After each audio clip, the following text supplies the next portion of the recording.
J'ai envie de faire une vidéo parce que j'ai envie de parler. Et j'aimerais parler en me battant vraiment les couilles du regard là. Et pour cette raison, je vais parler avec le cœur au maximum, donc avec le ventre. Ça me permettra de m'entraîner à ça aussi. J'ai dit que je ferai un exercice oratoire aujourd'hui. Le voilà. Euh, je viens de faire une vidéo pour parler de l'importance de la sexualité dans tout ce qui est sujet de guerre et de frustration, de stress. Et ça m'a donné envie de parler de frustration, parce que j'en ressens moi beaucoup. Et ça mène notamment cette manière de parler qui est qui moi me perturbe. Parce que moi quand je parle, peut-être que pour vous c'est pas perceptible comme ça, mais moi je le ressens vraiment comme un manque de testostérone, j'appelle ça comme ça. Mais surtout que ça manque d'affirmation.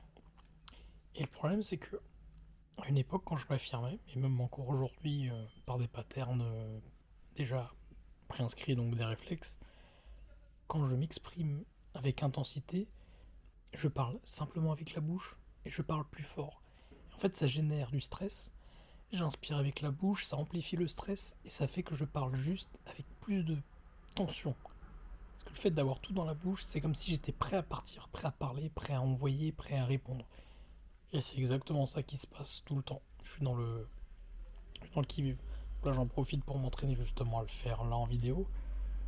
Et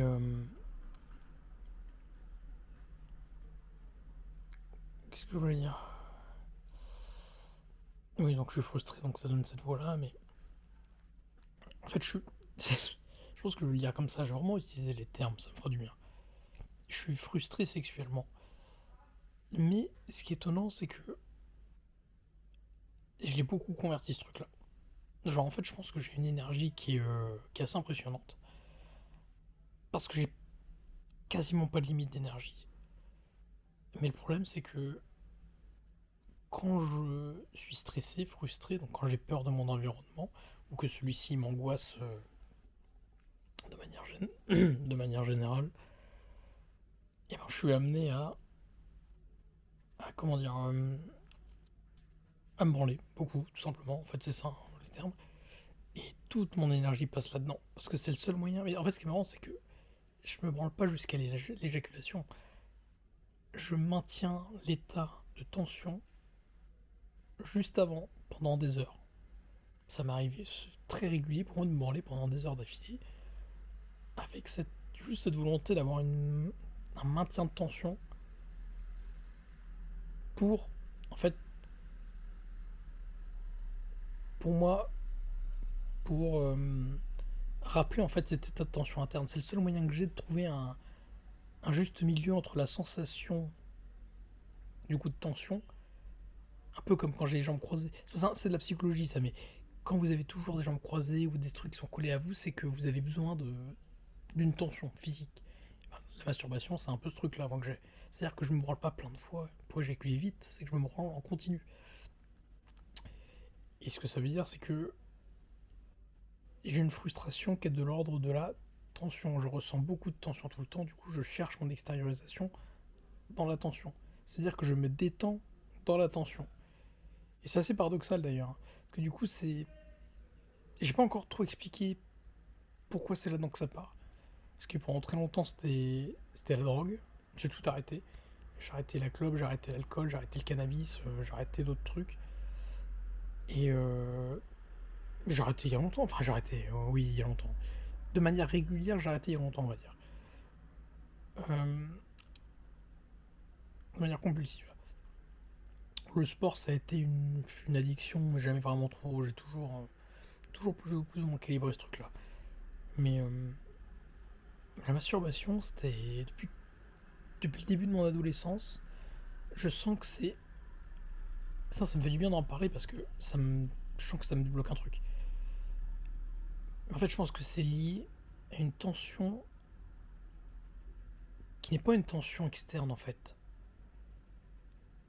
Dans le sens où je pense que moi je traque tous mes jours.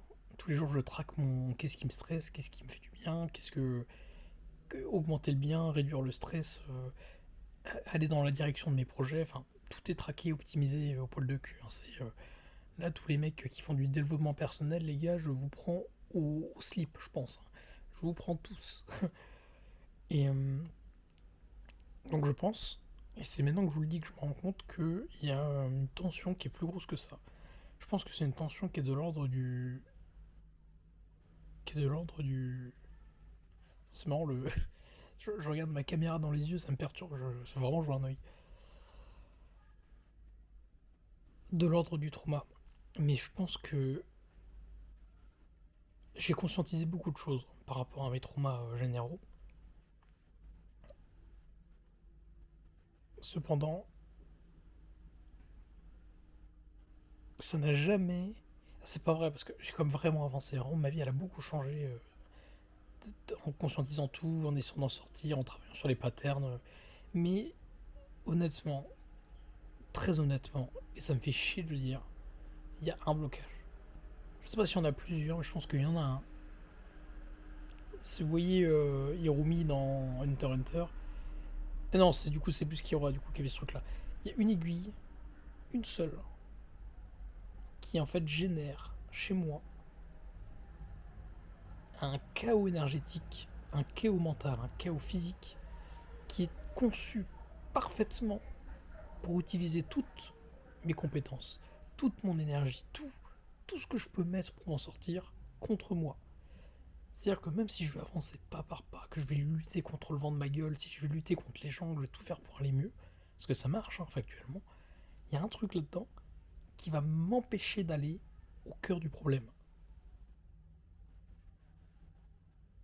Et c'est fou de dire ça, parce que c'est vrai, je pense. Il y a un cœur du problème que je n'identifie pas. Et je pense même que je ne dois pas l'identifier. Soit que mon corps ou mon cerveau ne veut pas, parce qu'il est occulté ou je ne sais quoi. Soit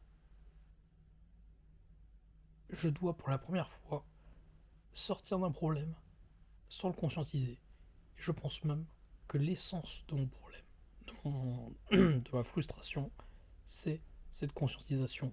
Cette aiguille, je pense que c'est ça en fait.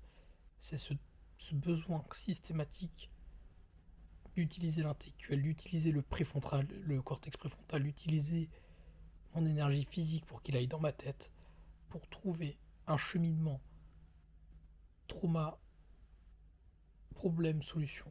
C'est cette tension-là qui est là. Et je pense que si je veux m'en sortir, et c'est prévu d'ailleurs, parce que j'en suis à ce niveau-là de ma vie, je pense, il faut simplement que cette aiguille, que je perçois, que je ressens du fond de mon cœur, que je la visualise très bien, il faut simplement que je considère qu'elle n'existe plus, et que je fasse comme si elle n'existait plus. Il faut simplement que tout, tout ce pattern de tension qui s'est construit par des traumas que j'ai identifiés, je le laisse se dissoudre. Parce que, encore une fois, tous les traumas, je pense que je les ai creusés globalement. Globalement, je les ai. Des grands-parents, parents, agressions sexuelles, tout ce qui est de l'ordre de la violence, rejet. De toute façon, j'ai tellement vu tous les problèmes que. J'ai tellement eu tous les problèmes que, à un moment, t'as fait le tour, quoi. C'est ça qui est plutôt une bonne chose, c'est qu'une fois que t'as fait tout le check de toutes les merdes, de toutes les causes possibles, le seul truc qui manque, c'est l'inconscient. Mais mon cerveau est capable de créer potentiellement des souvenirs si je le voulais. Donc je peux m'inventer des problèmes et tenter de résoudre des problèmes qui ne me sont même pas vraiment arrivés. Donc il n'y a pas de souci avec le trauma. Il y a un souci sur ce système qui fait que je cherche des solutions à des problèmes. Et ce truc-là, cette aiguille de tension, c'est simplement les patterns qui se sont créés. Simplement la construction de mon hypervigilance, simplement la construction de mon angoisse. C'est tout mon système de défense. Cette aiguille, c'est tout mon système de défense qui s'est bâti au fur et à mesure des années pour m'aider à sortir des traumas. Seulement, le sujet des traumas, il est réglé. Il ne reste donc plus que cette aiguille qui est simplement des patterns qui me ramènent vers avant. Et elle doit se dissoudre, petit à petit. Et simplement me dire ça, je pense que c'est la solution. Donc cette vidéo va peut-être aider à débloquer un truc énorme.